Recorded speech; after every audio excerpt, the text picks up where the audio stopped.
My name is Kenan Buic. I'm 27 years old, but despite my relatively young age, I've actually done quite a lot in life.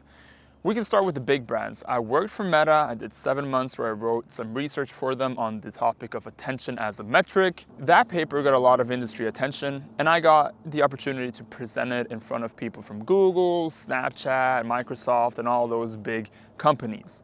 In addition to that, I'm currently working, or maybe not in addition, but as an extension, I'm currently the chief of staff to the managing director of Frog. Frog is a global leading creative consultancy with over 2,000 employees, and at the age of 27, I got this opportunity about 4 months ago to join him, being essentially his right-hand man, assistant, strategic advisor, you name it, for the managing director. So it's super cool. Now, next to all of that, and before I became the managing director, I had my own businesses. So I'm not a web designer, but I've been doing web design for many years and web development. I picked up WordPress and Webflow, and so I had my own agency. And at most, we're about 6-7 people getting paid every month. So I had contractors in Bosnia. We were making websites for clients all over the world, and that is something that really has opened a lot of doors for me. Now, you might ask yourself the question, how the fuck do you know what you want to spend your life on? Like, what kind of job fits you, and what do you essentially want to do when you're old? And I mean, this is still a question I ask myself. And I have a couple of tips I'd like to share with you. The first one is that sometimes you need to taste it before you'll know. And I know this sounds counterintuitive because you're like, hey, I maybe not want to do this for 2 or 3 years to find out. But long story short, I believe that there is a lot in life where you can ask people, you can, hear their story, hear their side of the story on things. But until you actually go ahead and do it, until you feed your own ego with whatever desire you might have, you won't know. Now, why do I say this? Well, the reason I say it is because I was in a similar situation like you. So when I studied, and I studied in Germany at a top business university, I essentially came from, call it nothing, where everything was public and everything was kind of low-key, to a prestigious university. And here you had all kinds of smart people, and all of them obviously want all of the best jobs. And so naturally, you being a part of that group, you also only want the best. What do I mean by the best? Well, in my instance, it wasn't necessarily Google or Meta, although those are cool jobs, and I did kind of get a taste of Meta. It's more the MBBs of this industry, right? The McKinseys, the Bains, the BCGs. And so everything below that just is not enough. No matter what job, no matter what position, as long as it's not MBB, it's kind of not good enough. And the thing is, going into the university, I had no idea what MBB even was. And here I am, a year later into my master's program, that's everything I want. So what ended up happening? Well, after my internships and all of that, after I got my master's, or even before that, I started applying for consultancies. You start with tier 3, tier 2, and then tier 1. And obviously I applied for everything, and I got accepted to what I would say is a tier 1 consultancy here in Norway. Now, they're not globally known. No one really knows about them besides Northern Europe, but in Norway they are considered to be MBB-like. Now, I end up getting this offer as an IT project manager, so not necessarily 100% consultant, although I was doing a lot of internal stuff as well. And it's a remote position where I work in Hamburg from Norway. Actually, you can see I had just bought an apartment there, and a fun fact, I've actually bought a second apartment down here, so there's that. But long story short, I wanted to buy an apartment, live here close to my parents, because I've been spending so much time living abroad, and I just wanted to do my job kind of remotely. It was post-COVID. It sounded smart, it sounded cool. Was it in hindsight? I don't know. We'll talk about that later. But I kind of get what I thought I wanted, a top position, right? Or a top company. And I started kind of working with something that doesn't really ignite me, that isn't really that fun, and I'm working alone by myself, just because in my city there is no MBB. So if I wanted to work at the top tier, I needed to do this trade-off of me being here, the company being there, and me working remotely. And so I did. Now, what's the problem with that? Well, first of all, was I super interested in working for American Express? No, not really, right? I had actually spoken to a career counselor at my university, ranked one of the best in the world when it comes to career advice and all of that. And she had told me, Kenan, until you start working for yourself or a startup, you won't be happy. You're always going to chase something that ultimately you don't want, but it's instilled in you.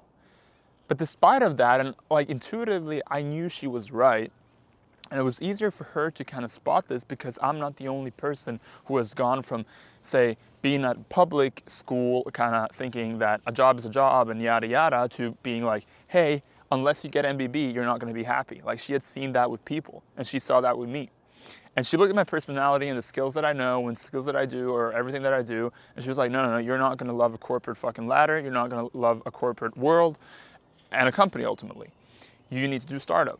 I didn't listen to her. I was like, hey, I need to get a high-paying job, yada, yada. I don't care if I hate my life. And that's what I did. And what ended up happening? Well, I low-key started hating my life. So I was a working student at the company for a year, and then I had another 2 years working from here, all alone, kind of going back and forth between Hamburg and Stavanger.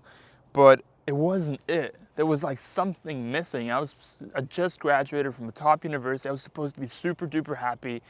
But I wasn't. I actually, one time, I remember I did have mononucleosis, so I was a little bit sick, but I woke up and everything is objectively good.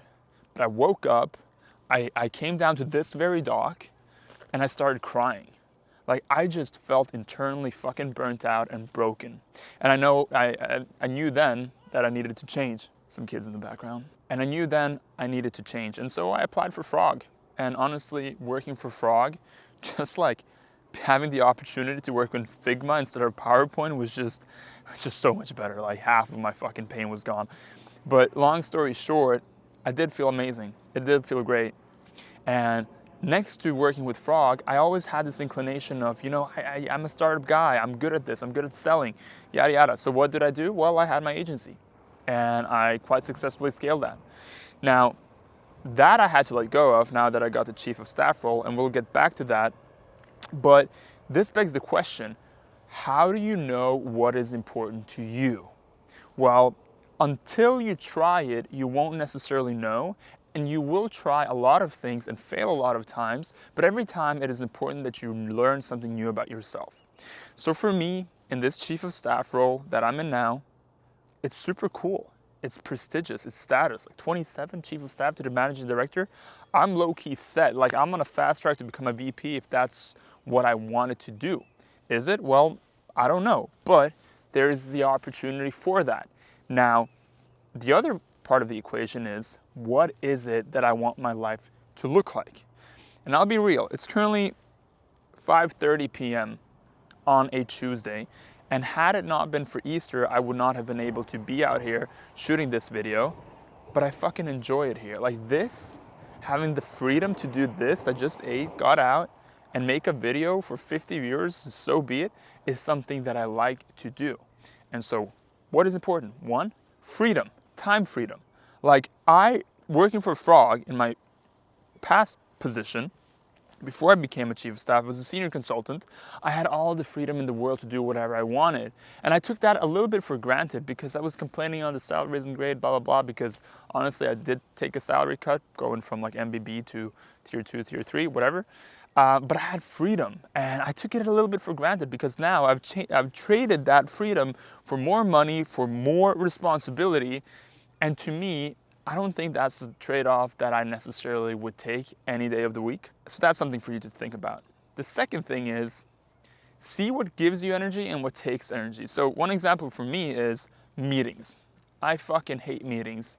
Or not hate, but I do have a hate-love relationship with them. So what I hate about meetings is that if I have a meeting, say at 11 p.m. and another meeting before that, or say 11 p.m., the second meeting is at 12:30, and they're both for 30 minutes, I feel the hour between is just wasted. They're just like, I know there's an hour where you can theoretically get shit done, but not in my head. I'm not in the right mindset to get the work done, and so for me, that takes away energy. Now, there's also meetings, like sales meetings, that go well, that give energy, but if I kind of compare the good versus the bad, the energy in versus the energy out, expenditure, meetings are a no-go for me. So it's important for me to wake up in a day and kind of know that, all right, this day I have 9 hours where I can essentially get the work done. I don't care if there's a lot to do. Honestly, I might prefer when there's a lot to do, but I need time for myself and kind of the own freedom to take on tasks and complete them whenever I so choose. So that's thing number 2. Thing number 3, did I say ting? I meant thing. Thing number 3, which is something that a lot of people forget, I would actually go and argue that most people forget, which is the ability to be healthy. Which is, I live in a country that literally does not have good weather at all. Like, this is one of the few days we have sun, and having the opportunity to go and be healthy, sitting out in the sun, kind of just relaxing, is just such a big life hack that I think a lot of people forget about. And then they fuck up their hormones, they fuck up their testosterone, their sleep schedule, their everything. And then they ask themselves the question, why am I not happy? I accomplished everything that I set out to do. Yeah, you did, but at what cost? If it's at the cost of your health, it's just simply not worth it. So is that to say that, hey, you know, working is bad? No. Everyone has some sort of standards they want to kind of live by. And to me, that is not necessarily to own more apartments. Now I have two. I mean, thank God, like, even I can even have one, whatever. I'm just doing this for financial reasons, honestly, not because I need more. But say that I have enough to live a healthy life versus having more, but I need to trade out some of the healthy habits that I have of going to the gym, of taking walks, of being in the sun for more money. To me, it's not worth it. And I know when you say like, oh, I'm young, I can take it. Yeah, you can. But the thing is, you're going to take that, you know, trade-off early on. You're going to get used to a life which just takes, and you're just going to let it take you, essentially. And you will not be able to say stop. You will not be able to be like, hey, you know what? I'm just gonna slash my salary in half and live a totally different lifestyle unless you tell yourself that health is a priority. So those are the three things I kind of wanted to leave you with. But ultimately, don't worry about picking the wrong thing. You will, and that's a good thing. Worry about just learning from every time you do that, so that by the time you're 30 or 40, maybe 40 is a bit late, you're like 30, 35, you will have had enough experience of things you like to do versus things you don't like to do for you to be able to make a real commitment for whatever you want your career to look like. All right? That's what I have for you.